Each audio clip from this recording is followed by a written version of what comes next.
Bonjour tout le monde, donc aujourd'hui on va parler de Echo. Donc moi je m'appelle le Cyborgien et si je fais ces vidéos, c'est pour partager ma passion. Alors donc Echo c'est la dernière série Marvel qui est disponible sur Disney+, et aussi sur Hulu, je crois que oui, il faut... Oui déjà il y a un truc à expliquer, c'est que donc Disney+, a fait un partenariat avec une autre plateforme de streaming Hulu, et Echo est la première à sortir en partenariat entre les deux quoi. Oui, donc là j'essaye de présenter qu'est-ce que Marvel Spotlight. Donc Marvel Spotlight, c'est une nouvelle bannière qui permet à Marvel Studios de faire du contenu aussi bien pour Disney+, comme d'hab, mais aussi pour une autre plateforme de streaming, Hulu. Et accessoirement, ça devrait permettre à Marvel Studios de faire du contenu streaming classé TVMA. TVMA, c'est l'équivalent du R-rated en streaming. Le R-rated, qu'est-ce que c'est le R-rated, c'est juste l'équivalent US de l'interdiction au moins de 16 ans. C'est une forme de carte blanche en fait. C'est comme si le producteur disait au réalisateur, bah c'est bon, tu peux faire ce que tu veux dans le film, tu peux laisser libre cours à tes excès, tu peux laisser les acteurs improviser jusqu'à leur laisser pousser les jurons, tu peux faire des scènes un petit peu de gore, un petit peu sanglant, on peut même y trouver un petit peu de scène de sexe, c'est un petit peu cette carte blanche là. C'est une sorte d'avertissement au public sur le contenu qu'il est sur le point de visionner. Ça date de la Indiana Jones, c'est le Temple Maudit, qui est un film familial, mais avec des moments un petit peu gore, violents, qui mettaient le grand public mal à l'aise, qui mettaient le public familial mal à l'aise. Donc il a été inventé le PG-13. Le PG-13, c'est à 95% de la production cinéma. Là, il y a rien de plus... y a rien de plus normal. La trilogie Dark Knight de Nolan est PG-13, la communauté de l'anneau est PG-13, Star Wars, tous les Star Wars sont PG-13, donc il n'y a pas de souci avec ça. C'est pour ça que quand on reproche au film du MCU d'être PG-13, sous-entendu c'est un film pour les enfants, voilà, c'est l'auteur n'a pas eu tous les droits, bah oui, mais 95% des films aux USA, peut-être dans le monde, est PG-13. Nolan, Star Wars, enfin, la prélogie même, hein, sont PG-13. Même certains films fantastiques et d'horreur sont PG-13 d'ailleurs.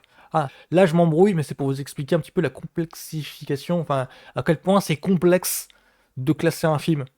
Et que ça n'a rien à voir avec c'est un film d'auteur ou c'est un film pour enfants. Non, c'est très complexe et il faut que le public se sente rassuré en rentrant dans la salle. Et donc le TVMA de Echo, là, ça innove en fait, dans le sens où ça prévient le public que, attention, il y a certaines images qui peuvent être choquantes. Ça les prévient d'avance. Donc. Et donc je dois avouer que pour Echo, alors moi je connais très peu le personnage, je l'ai quasiment découvert dans Hawkeye, c'est la série... Hawkeye, c'est donc une série Marvel qui est sortie il y a 2 ans, il me semble, autour de Clint Barton, donc l'archer des Avengers.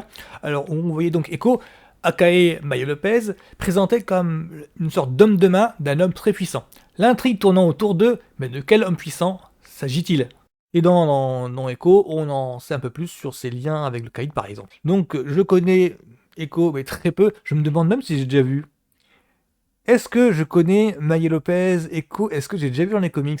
Je me suis demandé ça durant les 5 épisodes, parce que là c'est vraiment très court, je crois que c'est la série la plus courte sur Disney+. Parce que là, pour le coup, depuis quelques temps, entre les annonces et les séries qui s'enchaînent, là, depuis quelques temps, ils sont en train de lancer des trucs. Miss Marvel et She-Hulk, par exemple, je ne me souviens pas les avoir vus. Je crois que She-Hulk, si, au détour d'un numéro, genre, elle fait partie d'un groupe d'Avengers, donc forcément, j'ai dû la voir au détour d'une ou deux cases.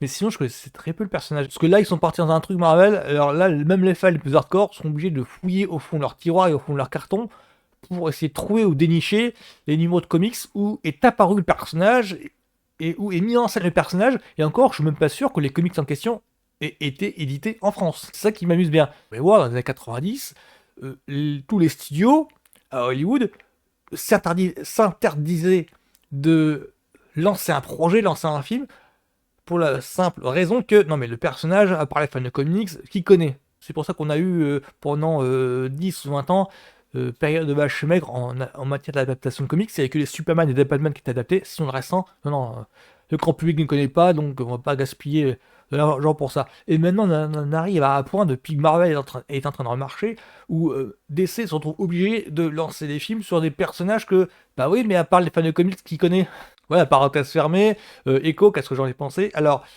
Echo pour moi, alors, d'un côté, je connais très peu le personnage, donc du coup, je l'ai découvert avec Hawkeye, et du coup, ça m'a permis de découvrir un petit peu plus le passif. Alors, je me demande si ce passif-là est conforme aux origines du comics, Le background qui est installé avec Maya Lopez, c'est un background très culture indienne. Je sais que la culture indienne n'est pas étrangère au Marvel. Il me semble qu'il y a Thunderbirds dans les X-Men aussi qui a ce même background un petit peu. Je crois que c'est un X-Men qui a des origines chez les Indiens. Oui, Thunderbirds, c'est lui. Hein. Parce que là, avec Maya Lopez, on s'est écarté volontiers des héros urbains, genre par exemple Luke Cage, genre par exemple Jessica Jones, genre par exemple Daredevil. Et on était plus proche d'une atmosphère bucolique. Là, la famille de Lopez a des origines avec des tribus, et ça me faisait penser à, effectivement, la saison 2 de What If, où il y a un autre personnage inédit qui a été introduit. Je crois que c'est Kaori. Et si Kaori avait sauvé le monde, je crois que c'est comme ça. Oui, il y a un épisode dans la saison 2 de What If que j'ai bien aussi aimé, où on voyait un personnage inédit, enfin qui n'existe pas dans le comics, et qui est introduit là dans le MCU, dans l'univers Marvel. Et avec Maya Lopez, ça m'a rappelé ça en fait. Du coup, je me demande si cette ambiance un petit peu indienne, ils vont pas réussir à... Je me demande s'ils vont réussir à l'approfondir encore plus pour vraiment inclure ce folklore dans le MCU, mais vraiment en bonne et due forme. Et ce qui aurait pour conséquence, du coup, dans l'introduction dans X-Men du mutant qui appartient aussi aux tribus indiennes. Ça ferait genre couleur locale, du coup. Alors, ce que j'ai apprécié particulièrement, c'est la narration. Là, on suit vraiment le parcours de Maya Lopez entre avant, via l'utilisation de flashback, sur comment elle a rencontré Wilson Fisk, et entre eux, maintenant, les 5 épisodes sont entièrement focalisés sur elle. Ça, c'est le bon point. Parce que dans les mauvais points, je dirais que, alors, pour la faire courte, le problème que j'ai avec cette série-là, il est minime. Hein, il est minime, parce que j'expliquerai plus tard, mais j'ai bien apprécié la série. Il est minime. C'est que... Alors, c'est symptomatique de toutes les séries Marvel. Lucasfilm, ils ont rétabli la balance avec Andor, sur la longueur des saisons, mais... Non, en clair, les saisons sont trop courtes, les QE sont trop courtes. Là, on a droit à 5 épisodes, j'aurais voulu un peu plus. J'aurais voulu 2-3 épisodes, rien pour voir Maya, comment elle évolue au sein de sa famille. À peine on a pris connaissance de sa famille, que tout de suite, elle partait en mission.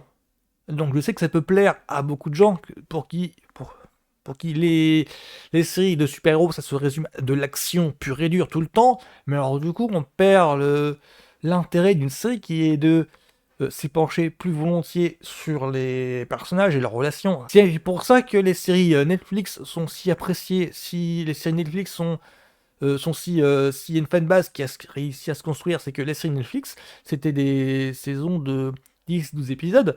Il n'y avait pratiquement pas d'action, c'est ce qui leur est reproché, mais par contre, ça se penchait volontiers sur tous les personnages. C'est pour ça que Jessica Jones est si attachante.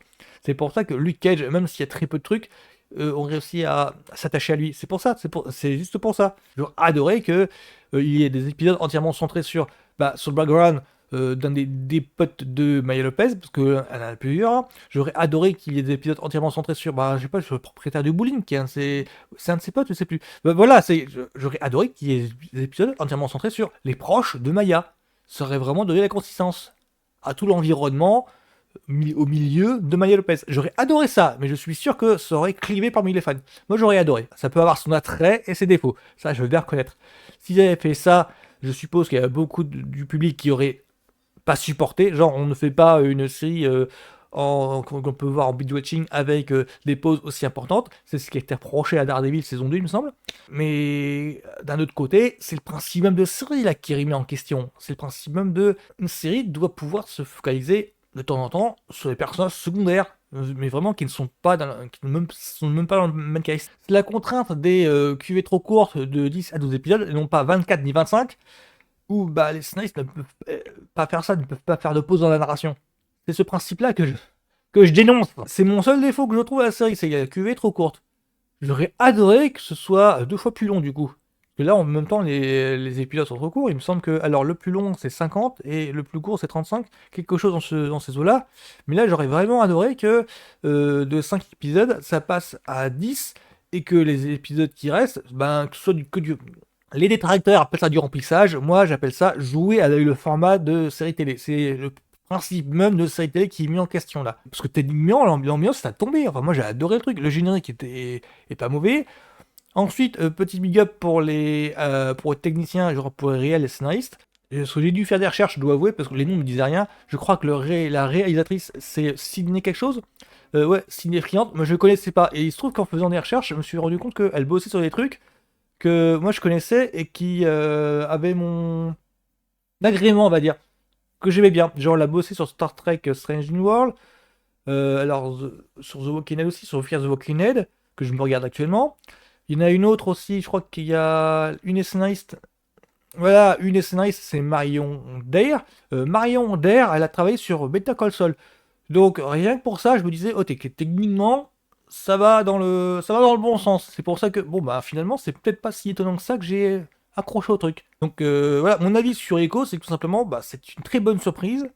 Vu les rumeurs qu'il y avait, vu les échos que j'avais, vu les échos que j'avais, parce que dans les rumeurs, il était question du remontage de la série. Genre, c'était prévu en 6 épisodes et finalement, ils ont remonté ça en 5. Parce que, soi-disant, ce qui restait de la série était tellement mauvais qu'ils ont bricolé quelque chose pour pouvoir la sortir. Je pense tout simplement que le remontage de 6 en 5, c'était pour être conforme aux habitudes de Hulu. Simplement ça. Simplement que c'est la première fois qu'une série Disney Plus Marvel sort sur la plateforme Hulu, et Hulu n'a pas l'habitude de sortir un épisode par semaine. Il me semble pas. Je crois que c'est ça. Je crois que c'est simplement ça. Donc pour moi, Echo, très bonne surprise. Euh, Même pas parce que je suis fan de Marvel, mais parce que vraiment, je trouvais que c'est quelque chose de vraiment bien. La mise en scène, l'ambiance, top. Je me suis accroché à l'actrice. Je crois que c'est je crois que c'est Alaka Cox. Alors, j'ai vérifié sur sa fiche, c'est son premier rôle en série télé. Elle a même pas fait de cinéma, c'est pour ça que d'où mon hésitation. Donc, Alaka Cox, c'est la première fois qu'elle fait un truc. Il y a peut-être des problèmes au niveau de l'acting, mais le côté débutant, en fait, sied bien au personnage, je trouve. Parce que ok, elle a une expression, parce qu'elle doit jouer à la badass, mais ça lui convient bien au personnage, je trouve. Donc, ils ont bien, et encore une fois, bonne pioche. Donc, Alaka Cox, moi, c'était ma bonne surprise du moment. Je crois que le directeur des castings, là, il a fait du bon boulot. Donc, à première vue, il a rien. Sa fiche IMDB est blanche. Il n'y a que Hokage et ça. Donc, Echo, pour moi, c'est du bon. Je peux que là, je suis content. Je suis en joie. Donc, merci tout le monde. Donc, plus.